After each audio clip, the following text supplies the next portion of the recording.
En politique, Olivier Faure, bonjour. Bonjour. Premier secrétaire du Parti Socialiste et député de Seine-et-Marne, vous aussi. On va parler d'abord de la sortie du nouveau vice-président américain J.D. Vance lors du sommet sur la sécurité à Munich. Elle n'est pas passée inaperçue. En Allemagne, en pleine ligne droite avant les élections de dimanche prochain, pour lesquelles les sondages donnent une extrême droite en force, le numéro 2 des États-Unis a attaqué bille en tête les Européens qui, dit-il, bafouent la liberté d'expression, notamment. Il dénonce le principe de cordon sanitaire pour empêcher l'extrême droite d'arriver au pouvoir. Il a même rencontré la candidate de l'AfD. Quand vous voyez ça, est-ce que vous vous dites aujourd'hui que finalement, les menaces sur les élections en Europe viennent plus maintenant des États-Unis que de la Russie ? Je ne sais pas si c'est plus, mais l'évidence, c'est que ce que le vice-président américain est venu dire à Munich, c'est qu'il était en train d'entamer une guerre idéologique avec l'Europe. Les États-Unis, ce sont d'abord, au départ, nos alliés. Et aujourd'hui, ce sont, avec l'arrivée de Trump, de Musk, de Vance, ce sont aussi des gens qui cherchent non pas à aider l'Europe, mais à la fracturer. Et alors, si ce ne sont plus des alliés, ce n'est pas des adversaires pour autant. On verra. Pour l'instant, moi, ce que je vois... Ça pourrait être des adversaires. Moi, ce que je vois, c'est qu'on a aujourd'hui une forme de néo-impérialisme américain qui cherche à imposer sa vision, non seulement à son propre pays, mais aussi, plus largement, en Europe. Et ce qu'on a vu, les intrusions de Musk dans les affaires intérieures de la Grande-Bretagne, de l'Allemagne, l'évidence, c'est qu'il y a aussi, de la part de Vance, le vice-président américain, l'idée que la droite et l'extrême droite devraient s'allier pour faire face à l'Europe des Lumières. Ce qui se passe en ce moment est extrêmement dangereux. Alors, ce qu'il dit, c'est que le danger pour l'Europe, ce n'est pas la Russie, ce n'est pas la Chine, c'est d'abord les Européens eux-mêmes, parce qu'ils auraient été, en fait, pris par une idéologie dégénérée. Alors, la nôtre, le modèle européen, l'identité de l'Europe, ça n'est certainement pas l'identité que voudraient nous affubler les États-Unis de M. Trump. Jordan Bardella, le président du Rassemblement national, estime, lui, que le constat de J.D. Vance, du vice-président américain, donc, est lucide. Et hier, à Castres, par exemple, il a dénoncé la pensée unique de la gauche. Il se dit inquiet aussi pour la liberté d'expression en France, avec la fermeture d'une chaîne de télévision ou l'interdiction qui a eu lieu autour de la publicité de son livre dans les gares SNCF. Le discours de Trump fait tache d'huile en France. Oui, ça dit quelque chose d'ailleurs de ce qu'est l'extrême droite, partout où elle existe. L'extrême droite, qu'elle soit américaine ou qu'elle soit française, elle prône la même chose. Et ce qu'ils appellent la liberté d'expression, c'est tout simplement la possibilité des fake news, de la post-vérité.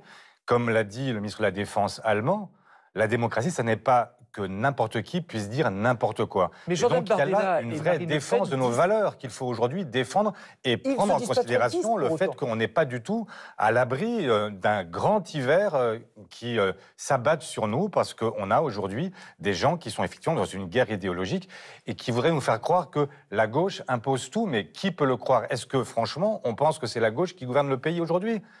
C'est quand même, on est dans une forme d'aberration qui est répétée à longueur de journée et voilà, ça devrait s'incruster dans nos esprits et c'est ce que cherche l'extrême droite partout où elle existe. Scandale d'étain pour les uns, c'est la justice qui doit passer pour les autres. L'affaire des violences, agressions sexuelles et viols présumés dans le collège-lycée catholique de Notre-Dame de Bétarame met François Bayrou au pied du mur. Le Premier ministre avait-il été mis au courant ou non? Hier, après une rencontre avec des représentants de victimes, il a promis plus de moyens pour l'enquête, mais il a réaffirmé qu'il ne savait rien.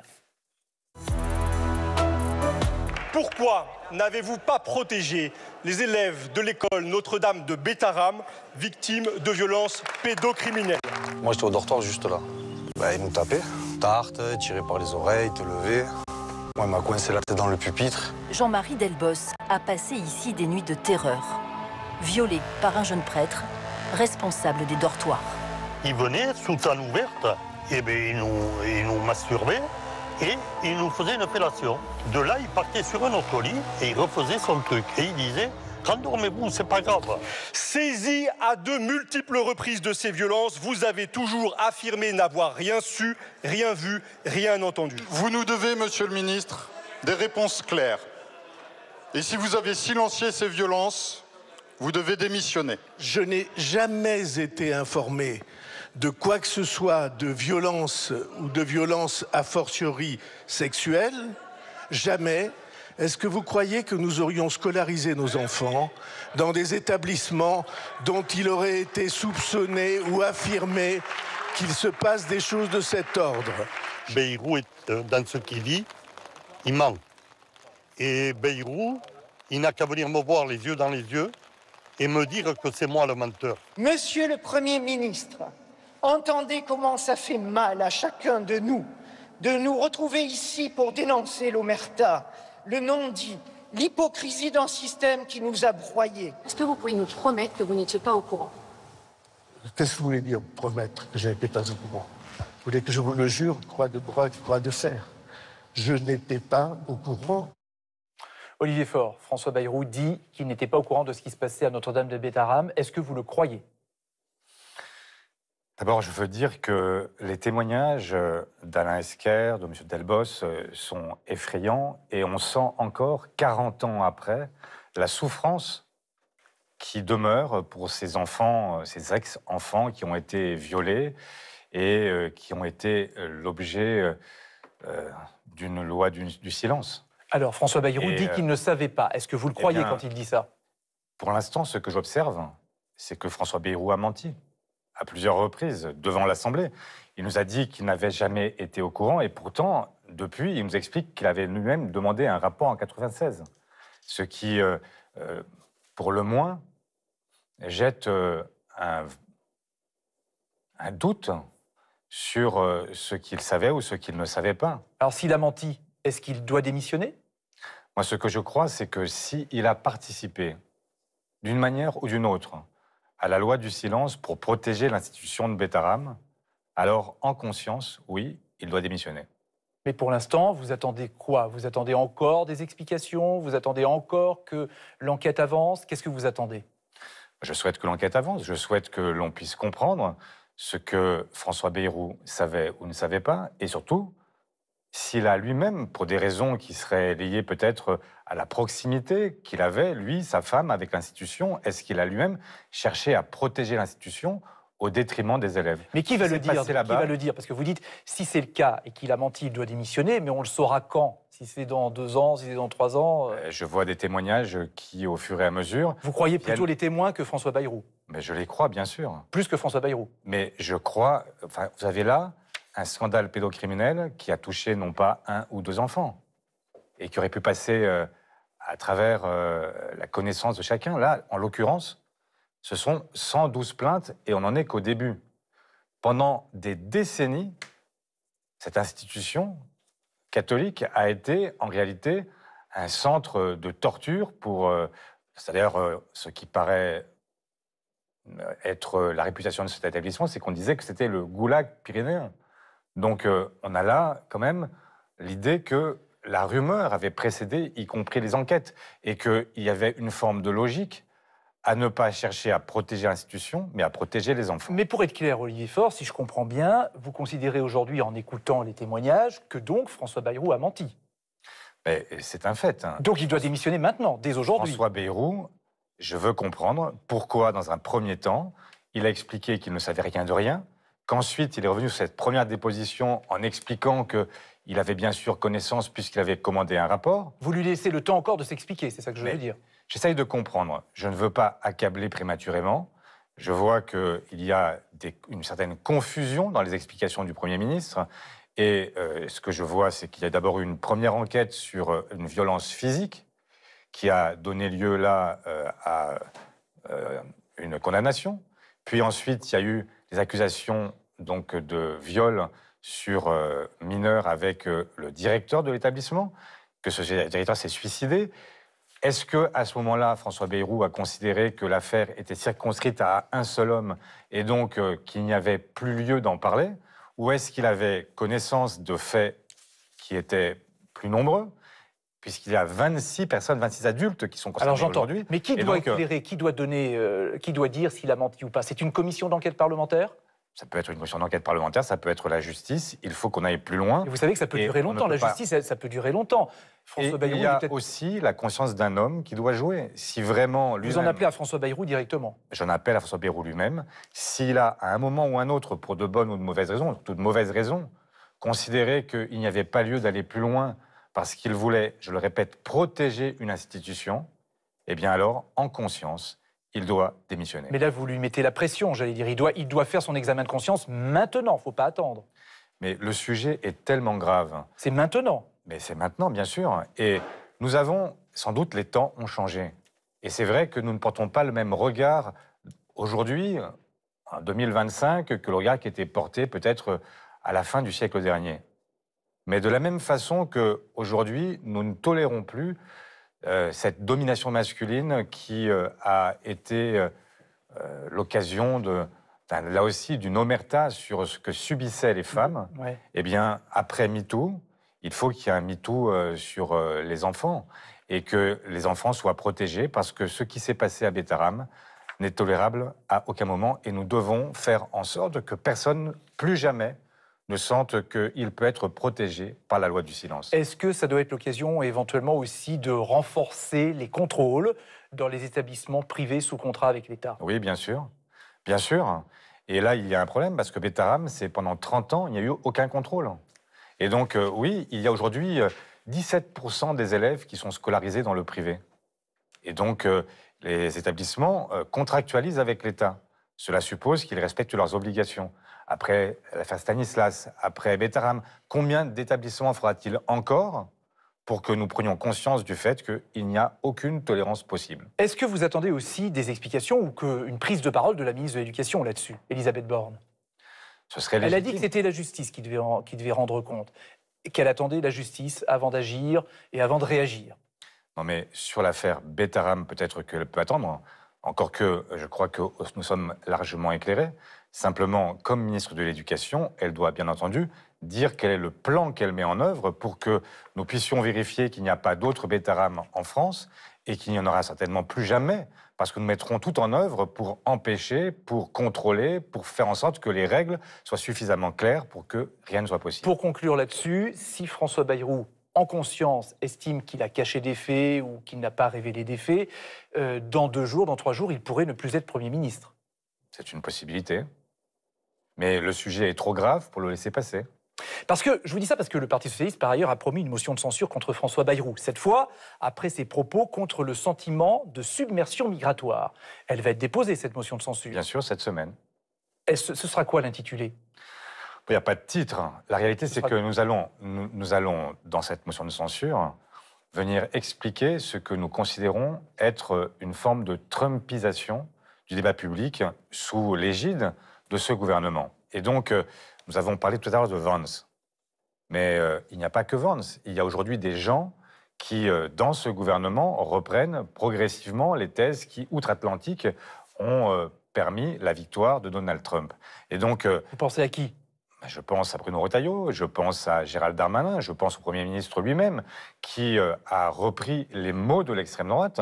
Et dans cette bataille culturelle que l'extrême droite mène depuis Jean-Marie Le Pen, eh bien, je vois qu'aujourd'hui, la droite se laisse progressivement contaminer, alors même que rien ne laisse envisager une submersion, ni rien n'exigerait de notre part que nous revenions sur le droit du sol, que nous soyons aujourd'hui ceux qui considérons qu'il faudrait interdire certains mariages. Bref, il y a toute une série de décisions qui sont prises aujourd'hui par le gouvernement, de restrictions, y compris d'attaques complètement injustifiées contre l'aide médicale d'État. Eh bien, je crois qu'aujourd'hui, oui, il est temps de dire que nous ne tolérerons aucun glissement, même si ce glissement est peut-être le fait, non pas de l'extrême droite directement, mais le fait de la droite, nous ne tolérerons aucun glissement de la droite vers l'extrême droite. Cette motion de censure, il y a peu de chances qu'elle soit adoptée, à moins que le Rassemblement national ne la vote. Est-ce que vous imaginez que le RN... Vous pensez que c'est possible? Mais je n'en sais rien. Je n'ai pas de contact avec Marine Le Pen et je ne cherche pas ses suffrages. Mais si ces suffrages devaient se joindre aux nôtres, eh bien le gouvernement tomberait et ce serait ainsi. Parce que François Hollande lui dit que ça doit d'abord servir d'avertissement. C'est pas fait pour faire tomber le gouvernement. François Hollande dit ce qu'il veut. Donc il la votera pas, probablement. Mais je ne sais pas. Moi, je la voterai, quoi qu'il arrive. Je la voterai parce que je pense qu'aujourd'hui, il y a une menace. On ne peut pas dire, comme ça a été le cas des Européens qui ont quand même réagi face à ce qu'a pu dire le vice-président américain à Munich. À Munich. Ça nous aurait oui, les accords de Munich. Les accords de Munich, 38. Vous faites allusion. Voilà. Eh bien, je pense que ça ne suffit pas de simplement dire que nous ne voulons pas de ce que veut nous imposer les États-Unis, et ensuite, eh bien, reprendre l'ensemble de ce discours et de le faire passer morceau par morceau. Mais oui, mais Olivier Faure, mais malgré ça, vous avez dit que vous êtes prêt à débattre de l'identité nationale. C'est quand même une idée lancée par Bruno Retailleau et reprise par François Bayrou. Il n'y a pas une contradiction, là? Ah, pas du tout. Pas du tout. C'est votre position ou celle parler... du PS, d'ailleurs? Moi, je veux parler... C'est votre position ou celle du Parti socialiste? C'est la position de l'essentiel des socialistes. Nous avons eu le débat en Bureau national et tout le monde là-dessus a suivi. Pourquoi? Ce n'est pas pour abonder dans le sens des thèses qui sont celles de la droite et de l'extrême droite, comprenons-nous bien. Mais de ne pas abandonner le terrain de l'identité de la France à la droite et à l'extrême droite. À chaque fois que nous sommes silencieux, à chaque fois que nous laissons un vide, eh bien d'autres s'y installent. Et moi, ce que je veux dire, et là je reprends encore Vance, l'identité de la France, l'identité de l'Europe, ça a été au soir de la Seconde Guerre mondiale, eh bien de se battre contre le fascisme. Ça a été la résistance. C'est le Conseil national de la résistance. Et donc, ce que nous devons faire aujourd'hui, ça n'est pas simplement être sur une forme de défense, mais aussi reprendre l'offensive et dire donc ce qu'est la France, ce qu'est l'Europe. Eh bien, nous devons là aussi reprendre l'exemple sur ce qu'a été le Conseil national de la résistance, qui ne s'est pas simplement interrogé sur comment on résiste face au nazisme, mais qui s'est interrogé sur les raisons pour lesquelles il y avait eu cette percée du fascisme et du nazisme en Europe. Et donc la question aujourd'hui, pour nous, ça doit être de se poser la question de savoir quelles sont les causes profondes. Pourquoi est-ce qu'aujourd'hui, il y a effectivement la montée du fascisme outre-Atlantique, mais aussi à l'Est? Et donc, comment est-ce qu'on fait pour que l'Europe reste ce pôle d'équilibre dans le monde? Olivier Faure, vous dirigez le Parti socialiste depuis quelques années et diriger le PS, c'est une affaire d'équilibre. Ça a toujours été. Mais encore plus en ce moment, entre, on l'évoquait tout à l'heure, un ancien président de la République redevenu député et d'autres qui préparent le prochain congrès et jouent leurs cartes. Ne cherchez pas la rose des socialistes dans le décor. Le Tour de France d'Olivier Faure se contente d'une Marianne. Le public est de gauche, mais pas que. Moi, je ne suis pas encarté. J'aime la politique. J'aime pas forcément les partis. Je suis socialiste depuis toujours et que je trouve que c'est important aujourd'hui de se retrouver parce qu'on a vécu des moments un peu... On a tangué, on va dire. Et le bateau PS a beaucoup tangué jusqu'à changer de cap et perdre l'équipage. D'aller chercher les raisons pour lesquelles nombre d'entre vous peut-être ne votent plus pour nous, ne savent plus très bien ce qu'est la gauche. Notre France, parlons-en, un slogan pour prendre la température du pays, mais qui ramène parfois aux divisions internes. Je vous remercie beaucoup de ne pas avoir voté la censure. C'est super génial. Ça veut dire que vous donnez comme valeur à M. Bayrou qu'on peut s'asseoir sur la démocratie. Les socialistes ont censuré Barnier, mais épargné Bayrou à 5 reprises. C'est la raison pour laquelle nous ne vous censurerons pas, Monsieur le Premier ministre. Une stratégie assumée qui réjouit François Hollande, mais divise le NFP. À partir du moment où ils sont dans une forme de soutien sans participation au gouvernement de François Bayrou, nous ne participons pas de la même coalition politique. On ne peut pas laisser des désaccords se transformer en détestation. En fait, c'est la route vers la défaite. Côté socialiste, c'est plutôt la route du Congrès, avec toujours 2 lignes. François Hollande veut peser, mais agace aussi ses collègues du groupe lorsqu'il s'affiche avec Manuel Valls. L'ancien président n'hésite pas d'ailleurs à faire campagne contre Olivier Faure. Je souhaite qu'il y ait un renouvellement, pas forcément un renouvellement de tout, mais un renouvellement des idées, un renouvellement des générations, et donc bien inclus. Et je pense de la tête, oui. Olivier Faure, qui tient les rênes du vieux parti depuis 7 ans, appréciera sans doute les propos du camarade Hollande. Olivier Faure, est-ce que François Hollande est un bon camarade? C'est un camarade, voilà. Un bon camarade? Ben, c'est un camarade qui défend sa propre ligne, qui n'est pas la mienne. Moi, je ne suis pas social-libéral et je n'ai pas participé à l'avènement d'Emmanuel Macron. Donc, évidemment, ça nous différencie. Mais ça ne veut pas dire pour autant que je ne considère pas qu'il aurait à être exclu. Il fait partie. La gauche, il faut la rassembler. Et la gauche, elle va de la gauche radicale jusqu'à la gauche de François Hollande. Et moi, je souhaite me placer en son cœur et faire en sorte qu'à un moment, nous puissions avancer parce qu'il faudra gagner en 2027, parce que tout ce qu'on s'est dit précédemment, eh bien, ça ne peut pas passer par une nouvelle défaite, une nouvelle absence de la gauche au second tour. Méthode, parce que et donc, laisser l'extrême droite l'emporter, parce que ça aurait des conséquences, non seulement pour nous, mais pour l'ensemble du continent européen et pour le monde. Justement, 2027, quand on voit votre tournée en France, là, qui va au-delà des frontières du Parti socialiste, ça ressemble quand même presque à une campagne pour la présidentielle. Vous y pensez? Non, ce n'est pas une campagne pour la présidentielle. Je dis ça ressemble. Ah, ça ressemble peut-être. Mais ce que je cherche là, je cherche d'abord, ces rencontres, elles se font avec des gens qui sont souvent très éloignés de la politique et très éloigné du Parti socialiste et de la gauche et de la politique en général. Et donc, ce que nous faisons à travers ces rencontres, c'est de chercher à prendre le pouls du pays, à comprendre ce qu'il se passe dans notre pays. Et ensuite, ça peut proposer un projet qui vienne répondre... Pour 2027. Pour 2027, Pour un candidat bien sûr. ou une candidate. Et ma responsabilité comme Premier secrétaire, c'est de faire en sorte que les socialistes soient prêts et qu'ils puissent verser au pot commun de la gauche ce qu'ils ont compris des Français et ce qu'ils proposent aux Français.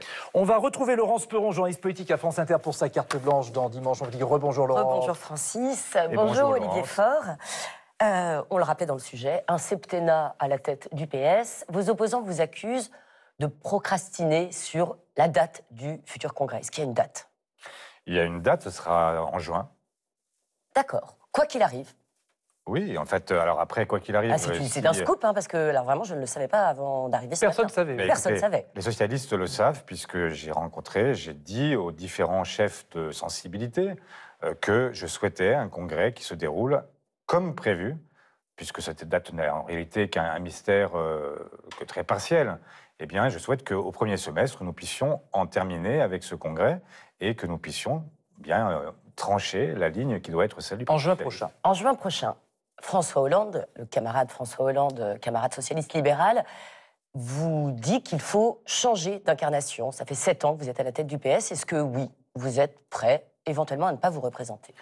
François Hollande souhaite le renouvellement en revenant lui-même, se proposant pour être la nouvelle tête du Parti socialiste. Je crois que ça n'est pas tout à fait ce que nous avons entrepris depuis 7 ans et je ne crois pas que ce soit aussi la volonté des socialistes. Mais vous serez candidat à votre Vous serez succession? candidat, vous? Je serai candidat à ma propre succession parce que je souhaite aller jusqu'au bout de ce que nous avons entrepris et permettre de retrouver la gauche, retrouver les électrices et les électeurs qui nous ont fait défaut et leur permettre de créer les conditions d'un avenir qui permettent d'éviter tout ce que nous avons dit depuis le début Alors, de on cette vous émission. ségré à gauche et dans votre parti d'avoir su faire l'union jusqu'à LFI et avec les écologistes, le nouveau Front populaire. Jean-Luc Mélenchon, dans la tribune ce matin, toujours très ulcéré que vous n'ayez pas voté la censure, dit qu'en gros, cette alliance est toxique et qu'elle n'a plus lieu d'être. Et que vous n'êtes plus les alliés? Vous n'êtes plus alliés. Mais écoutez, je pense que Jean-Luc Mélenchon aura à cœur de saluer le fait que cette semaine, il y a une motion de censure déposée par les socialistes et que les insoumis voteront. Il trouve que c'est un pistolet à eau parce qu'en réalité, vous n'avez absolument aucune raison que le parti de Marine Le Pen vote avec vous. Donc François Bayrou sera encore là à l'issue de cette motion Mais de parce que censure. vous croyez que les motions de censure déposées par l'AFI étaient plus armées, si j'ose dire, et étaient moins pistolet à eau que celles que nous déposons. L'extrême droite n'a pas voté les motions de censure de M. Mélenchon, et donc je ne vois pas très bien quelle est la portée de cette accusation. Est-ce que vous considérez que vivre sans LFI, alors que les municipales approchent, c'est possible? Est-ce que sans LFI, le Parti socialiste peut continuer Mais moi, je n'essaie pas...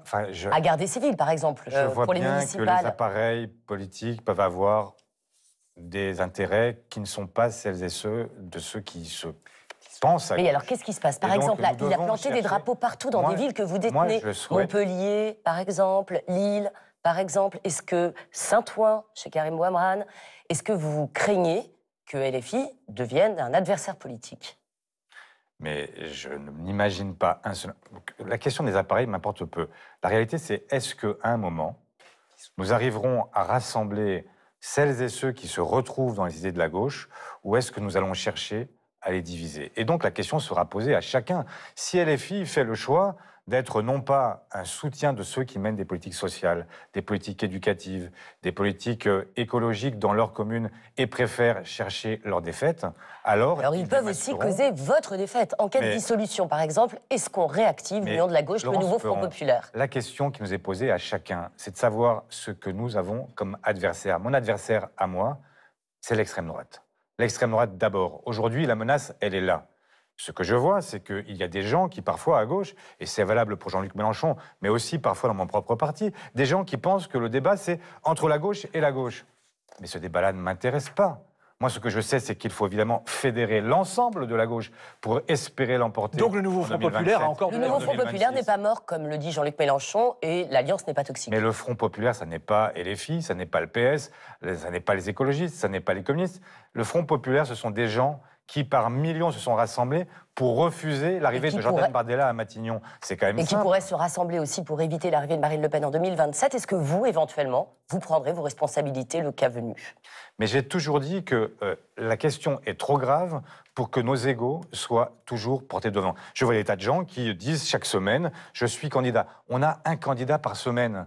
Est-ce qu'à la fin, vous pensez qu'on n'aura pas plus de candidats que d'électeurs? Moi, si, c'est ce qui me fait peur. Et donc, ce que je souhaite, c'est non pas rajouter des candidatures aux candidatures, mais faire en sorte que nous puissions nous retrouver sur un projet qui soit un projet ambitieux, un projet qui permette, comme le projet Conseil national de la résistance, et non après pas une primaire, simplement non pas simplement d'être sur la défensive par rapport à l'extrême droite, mais de dire aux Français qu'il y a une autre vision du monde qui est possible, suffisamment ambitieuse pour que chacun ait intérêt à voter pour nous. Voilà ce que moi je souhaite, voilà ce que je ferai. Avec une primaire éventuellement.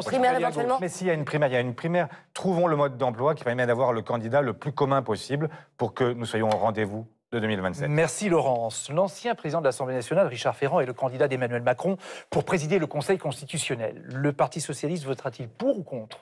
Il votera contre, c'est ce que le groupe a décidé, pour des raisons qui sont assez simples à comprendre. C'est qu'il faut allier compétence et indépendance pour être parmi les 9 sages donc du Conseil constitutionnel. Et on ne peut pas dire que la question de l'indépendance soit absolument certaine s'agissant de Richard Ferrand. Et sur les compétences?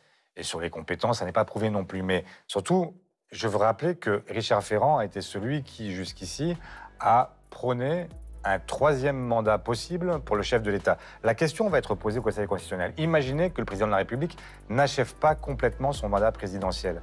Que se passerait-il puisqu'il n'aurait pas fait 2 mandats? Est-ce qu'il pourrait être candidat ou pas? Cette question-là devra être tranchée par le Conseil constitutionnel. Sur les référendums, c'est aussi le Conseil constitutionnel qui décide quelles sont les questions possibles et celles qui ne le sont pas. C'est une responsabilité très lourde qui suppose une forme d'indépendance d'esprit dont ça peut pas être Richard Ferrand qui puisse trancher là-dessus. Pas le mieux placé pour le démontrer. Merci.